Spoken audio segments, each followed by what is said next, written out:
مسجد کے باہر بھی ہونی چاہیے. یعنی بیوی بچوں کے ساتھ ناانصافی نہیں, کیوں؟ اللہ دیکھ رہا ہے. پڑوسی کے ساتھ ناانصافی نہیں, کیوں؟ اللہ دیکھ رہا ہے. ماں باپ کے ساتھ بدسلوکی نہیں, اس لیے کہ کوئی دیکھے نہ دیکھے, میرا رب دیکھ رہا ہے.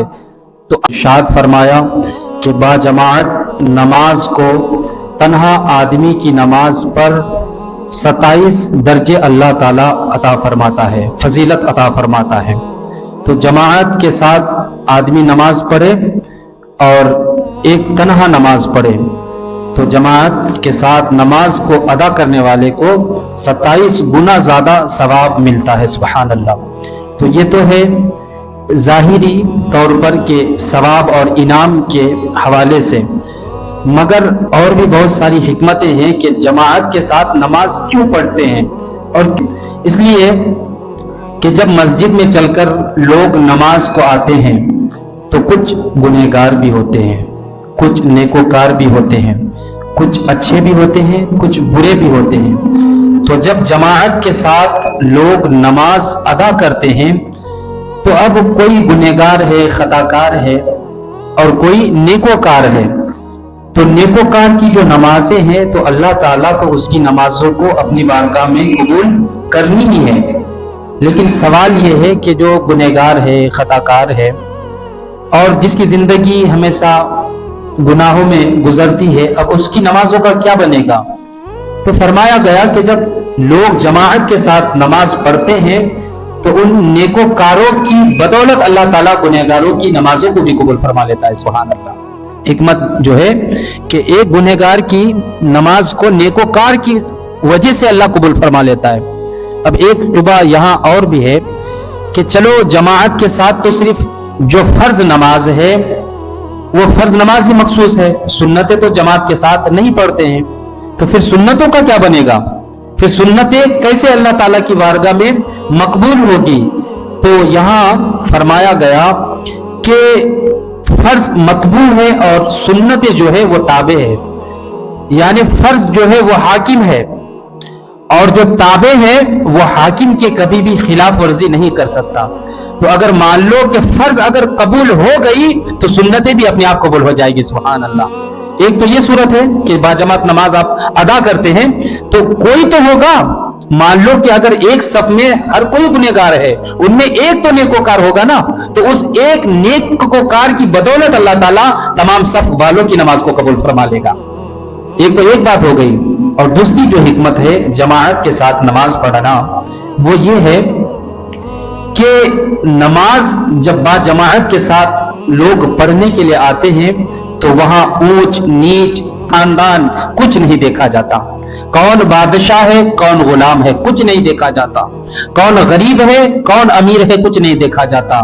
کون جاہل ہے, کون پڑھا لکھا ہے, کچھ نہیں دیکھا جاتا. بلکہ بات تو یہاں تک سچ ہے کہ اگر ایک ان پڑھ آدمی اگر سب سے پہلا مسجد کو آ گئے اور وہ پہلے صف میں بیٹھ گئے اور وقت کا بادشاہ بھی اگر آئے تو اسے حکم ہے کہ وہ پیچھے رہے گا, اور ایک ان پڑھ آدمی جس کے گھر کھانے کو کچھ بھی نہیں اسے حکم ہے کہ وہ آگے صف میں رہے گا. سبحان اللہ. یعنی یہاں جو ہے ایک انصاف ہے کہ انسان کے اندر باہر کتنی بھی دشمنی ہو, چاہے ایک دوسرے کے گردن میں لوگ تلوار کیوں نہ رکھ دیتا ہو, لیکن جب وہ نماز پڑھنے کے لیے آئے تو ساری دشمنی کو بھلا کر ایک صف میں کھڑے ہو جاتے ہیں اور اپنا بھائی چارگی کا جو ہے ثبوت دیتے ہیں. سبحان اللہ. کہ ہم لوگ ایک ہیں, بس بادشاہ جو اصل میں ہے وہ اللہ ہے. سبحان اللہ. یعنی وقت کا بادشاہ بھی ہے اور غلام بھی ہے. اسی لیے کسی نے کہا کہ ایک ہی صف میں ہو گئے کھڑے محمود و ایاز, نہ کوئی بندہ رہا نہ کوئی بندہ نواز. مطلب کیا کہ بادشاہ ہے وہ اپنی سلطنت کا بادشاہ, وہ مسجد سے باہر, لیکن جب نماز کو ایک بادشاہ بھی کھڑے ہو گئے, ایک غلام بھی کھڑے ہو گئے, تو وہ بادشاہ بھی رب کا بندہ ہے, وہ غلام بھی رب کا بندہ ہے. سبحان اللہ. تو جماعت کے ساتھ نماز پڑھنے کا جو حکمت ہے وہ یہ ہے کہ اونچ نیچ ذاتی پاتی شیخ پٹھان خان منصوری انصاری یہ سب کچھ ختم ہو جاتا ہے. فرق یہ فرق تو آج ہم لوگوں نے بنایا ہے نا کہ ہم شیخ ہیں تو ہم بڑے ہو گئے, ہم خان ہیں تو ہم بڑے ہو گئے. تو یہ ذات پات کچھ نہیں ہے, یہ چھوٹا بڑا کچھ نہیں ہے, سب اللہ کا بندہ ہے. اور اللہ کے بندوں کو حکم یہی ہے کہ بس جہاں وقت کا بادشاہ کھڑا ہو, ایک غلام کو بھی حکم ہے کہ ان کے کاندھے سے کاندھا ملا کر تم بھی کھڑے ہو جاؤ اور تم بھی اللہ کی بارگاہ میں جھک جاؤ. سبحان اللہ. تو یہ بہت بڑی حکمت ہے.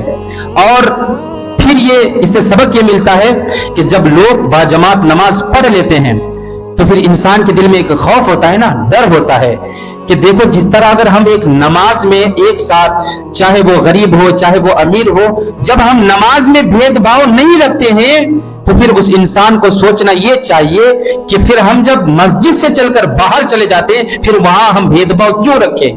تو جس بندے کو مسجد میں اللہ کا خوف ہوگا اس بندے کو مسجد سے باہر جو دنیا کے معاملات ہیں اس معاملات میں بھی اس بندے کو اللہ کا خوف ہوگا. کہ جو میرا بھائی جات سے چھوٹا ہو, جب وہ مسجد میں نہیں چھوٹا مجھ سے تو پھر وہ باہر کیوں چھوٹا, مسجد میں بھی میرا بھائی تو باہر میں بھی میرا بھائی ہے. سبحان اللہ. اور بہت بڑی حکمت ہے. اور یہ جو ڈر ہے, یہ جو خوف ہے, یہ بہت زیادہ کام کرتا ہے. اگر کسی انسان کے دل میں خوف ہو, حقیقت میں خوف ہو, تو یہ خوف اپنا کام بہت کرتا ہے. مثال کے طور پر آپ کے گھر میں کوئی مہمان آ گئے اور بیچارہ بڑا تھکا ماندہ ہے اور آنکھوں میں نیند بھی ہے, آیا ہے دور سے 100-200 کلومیٹر چل کے نیند ہے, تو آپ نے ایک کمرہ اسے دے دیا, گدا بھی بچھا دیا اور کہا کہ آپ یہاں سو جائیے. اور آپ اس کمرے سے نکلنے سے پہلے اس مہمان کو یہ کہہ دیا کہ وہ جو سوراخ یا بل جو نظر آ رہا ہے نا, تو وہاں سے کبھی کبھی سانپ نکلتا ہے. آپ یہ کہہ کے دروازے سے نکل گئے اور باہر سے دروازہ بند کر دیے.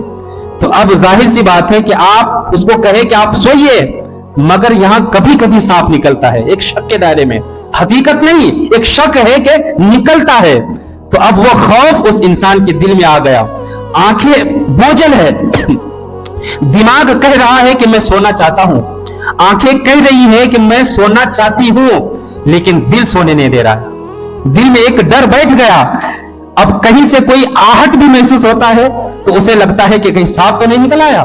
تو وہ ڈر ہی ہے نا کہ اس انسان کو سونے نہیں دے رہا ہے. اور دل پورے جسم کا حاکم ہے, پورے جسم کا سردار ہے. تو جس طرح حاکم کی کیفیت ہوگی, باقی جسم کے جو بھی اعضاء ہے وہ اسی حاکم کے مطابق وہ اعضاء کام کرے گا. دماغ کہہ رہا ہے کہ میں سونا چاہتا ہوں, میں سونا چاہتا ہوں, ہاتھ بھی کام نہیں کر رہے, آنکھیں بھی جو ہے اس کی لگ رہی ہے, لیکن دل بے چین ہے کہ اگر سو گیا تو سانپ نکل جائے گا اور جان جانے کا بھی اندیشہ ہے. تو اس ڈر کی وجہ سے وہ شخص پھر نہیں سوتا ہے, حالانکہ نیند بھی بہت تھی, تھکا ماندہ شخص تھا, سفر کر کے آیا تھا, لیکن سویا اس لیے نہیں کہ دل میں ایک ڈر تھا کہ سانپ نکل آئے گا. تو اب بتاؤ کہ انسان کے دل میں خوشی ہو, ایسا ہو نہیں سکتا کہ اس کے چہرے میں وہ خوشی نہ دکھے. انسان کا دل غصہ ہو, اور ایسا ہو ہی نہیں سکتا کہ اس کے چہرے میں غصہ ظاہر نہ ہو. تو جس طرح دل میں کیفیت ہوگی انسان کے چہرے میں وہی کیفیت ہوگی. تو اب یہ ڈر ہی ہے کہ اس ڈر نے اس انسان کو سونے نہیں دیا. اور وہاں ایک جو سوال آیا کہ سانپ کا نکلنے کا اندیشہ ہے, یقین نہیں ہے, کیا کہا کہ کبھی کبھی سانپ نکلتا ہے, یہ نہیں کہا کہ آپ سوئیں گے سانپ نکل کے پھرے گا, کبھی کبھی نکلتا ہے. لیکن اس اندیشہ اور اس ڈاؤٹ نے اس انسان کے دل میں وہ خوف پیدا کیا کہ نیند لگنے کے باوجود بھی وہ شخص نہیں سویا. تو اب بتاؤ کہ سانپ کا تو اندیشہ ہے, لیکن اللہ کے وجود کا ہمیں اور آپ کو تو یقین ہے کہ اللہ دیکھ رہا ہے. کہیے سبحان اللہ. مثال سمجھ میں آیا نا کہ سانپ کا تو صرف ڈاؤٹ تھا کہ نکلے گا, نکل سکتا ہے, نکلا نہیں, لیکن سونے نہیں دیا. تو اللہ کا تو ہمیں یقین ہے کہ اللہ ہمیں دیکھ رہا ہے. تو جیسی کیفیت ہماری اور آپ کی مسجد میں ہونی چاہیے ویسی کیفیت مسجد کے باہر بھی ہونی چاہیے. یعنی بیوی بچوں کے ساتھ ناانصافی نہیں, کیوں؟ اللہ دیکھ رہا ہے. پڑوسی کے ساتھ ناانصافی نہیں, کیوں؟ اللہ دیکھ رہا ہے. ماں باپ کے ساتھ بدسلوکی نہیں, اس لیے کہ کوئی دیکھے نہ دیکھے میرا رب دیکھ رہا ہے. تو اگر مان لو کہ صاف کا اندیشہ تو ہمیں سونے نہیں دیا اور اللہ کا یقین ہے, لیکن پھر بھی ہماری فجر چھوٹ جاتی ہے, پھر بھی ہم ماں باپ کی نافرمانی کر بیٹھتے ہیں, پھر بھی ہمارے آپس کے تعلقات اچھے نہیں ہیں. تو مطلب یہ ہے کہ صاف کے اندیشہ نے تو ہمیں سونے نہیں دیا, لیکن اللہ کے یقین ہونے کے باوجود بھی آج ہماری نیند